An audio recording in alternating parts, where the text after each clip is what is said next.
জনপ্রিয় অভিনেত্রী অনন্যা সত্য দেশে তোলপাড় করা এক আলোচিত ঘটনার জন্য সালনির বায়োপিক করতে চলেছেন। এজন্য অনন্যা দেখা করতে আসেন সালনির সাথে। সালনি অনন্যাকে দেখে জানায় সে তার বড় ফ্যান। তখন উল্টো অনন্যা তাকে উদ্দেশ্য করে বলে, আমি সহ পুরো দেশ এখন তোমার ফ্যান। তুমি যা ইতিহাস গড়েছো। সালনি আবার কি ইতিহাস গড়লো? যা ইতিহাস গড়েছে সেটা নিয়েই ব্যাড নিউজ মুভি। এরপর অনন্যা সালনিকে সবকিছু ডিটেলস বলতে বলে। ঘটনা বলতে থাকে সালনী। এক বিয়ে বাড়িতে তার পরিচয় হয় আখিলের সাথে। প্রথম দেখাতেই চলে দুজনের মধ্যে ফ্লার্টিং, তারপর ভালোবাসা। অল্প কয়দিনের মধ্যেই হয়ে যায় দুজনের বিয়ে। বিয়ের পর হানিমুনে দুজন ইউরোপে যায়। সেখানে আখিলের মায়ের একের পর এক ফোন আলাপে বিরক্ত হয়ে পড়ে সালনী। বিয়ের দুদিন না যেতেই এরকম মায়ের প্রতি অসীম ভালোবাসা দেখে সালনী আখিলের মাঝে মিস আন্ডারস্ট্যান্ডিং চলতে থাকে। শেষ পর্যন্ত সফল হানিমুন ট্রিপ শেষ করে বাড়ি ফেরে দুজন। বাড়ি ফিরে সালোনি তার পেশায় ফিরে যায়। তার স্বপ্ন মিরাকি অ্যাওয়ার্ড জেতা। এই অ্যাওয়ার্ড সেরা শেফ পেয়ে থাকে। সালোনি পেশায় একজন শেফ।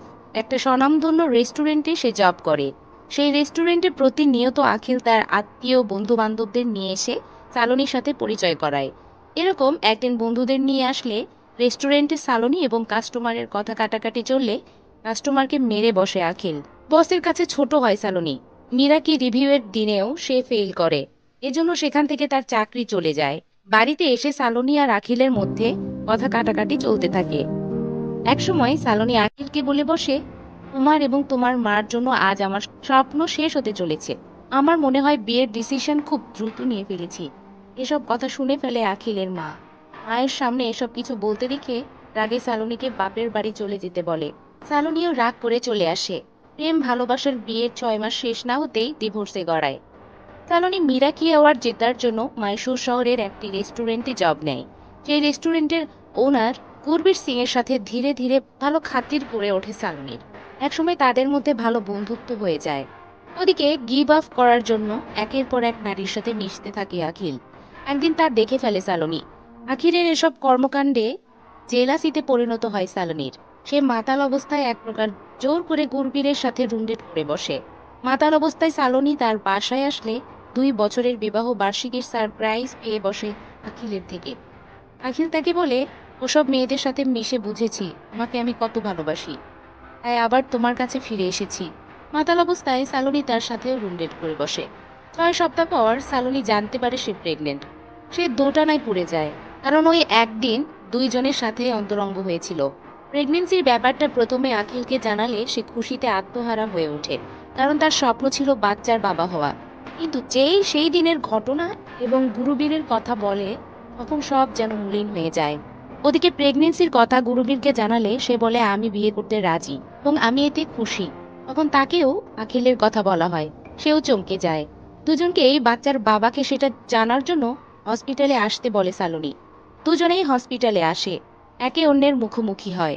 দুজন নিজেদের শক্তি এবং বুদ্ধি দিয়ে বাচ্চার বাবা কে হবে সিদ্ধান্ত নেয়।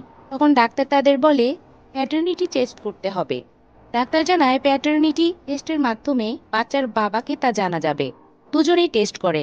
ফলাফল আসে অদ্ভুত কিছু, যা কোটিতে একটি হয়। ডাক্তার টেস্টের রিপোর্ট দেখে জানায় এটারও প্যাটার্নাল সুপার ফেকেন্ডেশনের কারণে টুইন বেবি হবে। সেই হিসেবে দুজনেই লজিক্যালি বাচ্চার বাবা। এই খবর শোনে সালোনি। আখিল এবং গুরুবীর অবাক হয়ে যায়। সালোনি সিদ্ধান্ত নেয় সে বাচ্চা দুইটার টেক কেয়ার করলে অন্য কারো ধার ধারে না। ওদিকে আখিল গুরুবীর একজোট হয়ে সালোনির সেবা করতে সালোনির বাড়িতে আসে। তখন সালোনি জানায় সে পারফেক্ট বাবা হতে পারবে, তার কাছে বাচ্চা নিয়ে থাকবে। আখিল এবং গুরুবীর আবার ভালো কেয়ারিং পার্সন দেখানোর প্রতিযোগিতায় না, এসব যে জাস্ট দেখানো, এসব বলে সালোনি তাদের বাড়ি থেকে বের করে দেয়। আর জানায় সে বাচ্চার দেখভাল করতে পারবে, কাউকে লাগবে না। তখন থেকে চলতে থাকে আখিল এবং গুরুবীরের লড়াই। এভাবেই গুরুবীরের পিছনে ডিটেকটিভ লাগিয়ে দেয় আখিল। ডিটেকটিভ গুরুবীরের একটি ফল্ট খুঁজে পায়। সন্দেহ করে মেয়েলি ব্যাপার। তার বাহানা করে পরের দিন আখিল সালোনিকে নিয়ে গুরুবীরের পিছু নেয়। শেষে যেয়ে দেখতে পায় গুরুবীর লুকিয়ে লুকিয়ে চিকেন খাচ্ছে। তখন সালোনিকে দেখে গুরুবীর বলে, জানোই তো আমি ভেজিটেরিয়ান, কিন্তু এই চিকেনের লোভ সামলাতে পারি না। সালোনি বলে, এটা কোনো লুকানোর কিছু হলো? ওদিকে আখিল অবাক, সে ঘরে মেয়ে খুঁজতে থাকে। গুরুবীর সালোনিকে বলে, সেজালকে আমি চিকেন খাওয়ানোর জন্য হারিয়েছি। তুমিও তো ভেজিটেরিয়ান, তাই জানিয়ে তোমাকে হারাতে চাইনি। সেজাল হচ্ছে গুরুবীরের এক্স গার্লফ্রেন্ড। গুরুবীরের কাছে থেকে এমনটা শুনে সালোনী তার প্রতি ইমপ্রেস হয় আর আখিলের ওপর রেগে যায়। আখিলকে জানায় গুরুবীরকে ধরিয়ে দিতে এখানে এসেছিল না, এরকম কিন্তু আগেও করেছিল। সালোনী আখিলের উপর মনোমালিন্য হয়, তা ভাঙাতে ব্যস্ত থাকে আখিল। পরের দিন সালোনীর বাসায় আসে তার বাবা মা এবং দাদি। সালোনী তার প্রেগনেন্সি লুকানোর চেষ্টা করলেও মায়ের কাছে ধরা খায়। সে সময় ঘরে আসে আখিলও। সালোনীর মা বুঝতে পারে ব্যাপারটা কি। এন্ট্রি নেয় গুরুবীরও। তিনজন মিলে পরিস্থিতি সামাল দিতে গেলে ঘরে প্রবেশ করে আখিলের মা এবং গুরুবীরের বাবা। সবাই সালোনীর প্রেগনেন্সির ব্যাপারটা জেনে যায়। পুরো ঘটনা খুলে বলে সালোনী। তখন সবার মাঝে হট্টগোল শুরু হলে সালোনী অসুস্থ হয়ে পড়ে। তাকে দ্রুত হাসপাতালে ভর্তি করানো হয়। ডাক্তার পরীক্ষা নিরীক্ষা করে রিপোর্ট জানায় এক বাচ্চা সুস্থ আছে, তো আরেক বাচ্চার অবস্থা ভালো না। দ্রুত সি সেকশন ডেলিভারি না করলে এক বাচ্চাকেও বাঁচানো সম্ভব নয়। আবার সি সেকশন ডেলিভারিতে দুই বাচ্চা বাঁচার সম্ভাবনা 50-50। যে বাঁচার সম্ভাবনা কম সেটা ছিল বায়োলজিক্যাল হিসেবে গুরুবীরের। আখিল 50-50 সম্ভাবনা নিয়ে সি সেকশন ডেলিভারি করানোর অনুমতি দেয়। এরপর সুস্থভাবে জন্ম নেয় দুই বাচ্চা। সুস্থ থাকে সালোনিও। তখন সালোনির কাছে এসে আখিল বলে, এতদিন হয়তো ভালোবাসার নামে সেলফিশগিরি দেখিয়েছি, কিন্তু বাচ্চা হওয়ার পর ভালোবাসা বুঝেছি। তাই তুমি গুরুবীরের রেস্টুরেন্টেই সুখে থাকবে। এটা বলে চলে যায় আখিল। গুরুবীর সালোনির কাছে এসে বলে, আজ আখিলের জন্য দুই বাচ্চা বেঁচে আছে।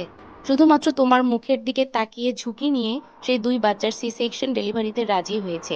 ডাক্তার জানায় আখিল এসব তোমাকে বলতে মানা করেছিল। এসব শুনে আখিলের প্রতি ভালোবাসা বেড়ে যায় সালোনির। কিছুদিন পর আবার সালোনির স্বপ্নের মিরাকি স্টার অ্যাওয়ার্ডের রিভিউ ডে আসে। এবার সে জিতে যায়। অ্যাওয়ার্ড দেওয়ার দিন মঞ্চে আসে গুরুবীরের এক্স গার্লফ্রেন্ড সেজালও। গুরুবীর সেজালকে চিকেন খেতে দেখে, যার জন্য কিনা ব্রেকআপ হয়েছিল। তখন সেজাল জানায় সামান্য চিকেনের জন্য আমাদের ব্রেকআপ হয়েছিল, তাই চিকেনের উপর লেগেছিলাম। এখন চিকেন আমার প্রিয়। মিরাকি স্টার অ্যাওয়ার্ডের মঞ্চে আখিলকে দ্বিতীয়বার বিয়ে করার প্রপোজ করে সালোনী। রাজি হয় আখিলও। ওদিকে গুরুবীরের সাথে সেজালেরও সম্পর্ক ঠিক হয়ে যায়। কিন্তু দুজনেই জানায় আমাদের দুইটা বাচ্চা আছে। মুভি শেষ হওয়ার আগে সুপারস্টার অনন্যা পান্ডে আর সালোনির কিসের উপর বায়োপিক করতে হবে তা জানা যায়। সাউথ এশিয়ার প্রথম উইমেন হিসেবে মিরাকি স্টার অ্যাওয়ার্ড জিতে সালোনি। সেই মিরাকি স্টার অ্যাওয়ার্ডের জার্নি নিয়েই বায়োপিক। এই ছিল ব্যাড নিউজ মুভির ফুল এক্সপ্লেনেশন। কেমন লাগলো তা জানাতে পারে।